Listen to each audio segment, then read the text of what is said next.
Welcome back! I'm Bio, and today we're looking at something that you may have not heard of, that I haven't heard of, that neither of us know, neither of us even understand. We're looking at Largo Winch, video games specifically. Now, I have no clue what Largo Winch is. From what I can tell, it seems to be like I don't know, a secret agent kind of story or comic. It's based off a comic, a Belgian comic, if I remember correctly, about a secret agent who like has two lives or something. So kind of like if James Bond crossed with Batman. I don't know. He's like Bruce Wayne is the normal character, the billionaire character, playboy, whatever, going around doing the usual stuff. And then he also escapades as a secret agent, or in this case, Batman. Oh dear. So yeah, that's what it seems to be like. Again, my literal only understanding of Largo Winch is these two video games that I'm playing today.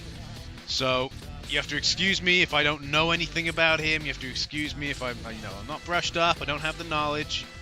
I'm just taking these at face value of what these games are like. So and what they're about and whatnot. So let's dive right into Largo Winch video games.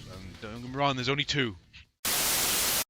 So let's start with the PlayStation 1 game. The first game out of the two, Largo Winch Commando SAR. Yeah, interesting title. I don't know what it exactly means. Like I said, Largo Winch is based on a Belgian comic. It had a 2008 film, and it seems similar to James Bond, but it might not be, because again, I'm just going on first appearances. From what I can tell, he's more like Batman than anything. So, I as I said just now, I'm going to look at it from an outside perspective. Now, the actual game, it plays like a clunky Tomb Raider, and I'm not joking. It's got pretty clunky controls. Like I said. Now, the original Tomb Raider was pretty clunky, right? In comparison to the later Tomb Raider games, it was pretty clunky. But this is even clunkier, in my opinion. You got tank controls, boring combat, and laughable stealth. I'm not even joking. So moving around is a chore, where you can't do cool backflips and stuff like that you could do in Tomb Raider. He done it. Largo don't do that. He's not as fit as Miss Croft. Then you got the combat, which is basically just mashing the circle button, and he just like, oh, here's a kick, here's a punch, here's a kick, here's a punch. And then the stealth is like hiding in the shadows, where you can clearly see there's someone there, but the enemy's like, nah, mate, I can't see him. Oh, he's clearly invisible. Oh dear, it's not good. It really isn't. I just, I only played through the tutorial just to get a feel of the game. And from that alone, I would say I won't want to continue any further. So, let's move on to the next game. Here's the second and final Largo Winch game. And, you're probably thinking, the video's not going to be long if I'm only talking about two games, is it? At the end of the day. So, Largo Winch Empire Under Threat is a game that was released on PlayStation 2, PC, a GameCube, there's Xbox, I believe, as well. Yeah, it was released across all the platforms. Obviously only in Europe. So, same with Commando SAR. Commando SAR was released in America, but this game was only released in Europe. So, now, this game is completely different to Commando SAR. From what I played, it's completely different. It's more like a point-and-click game, strangely enough.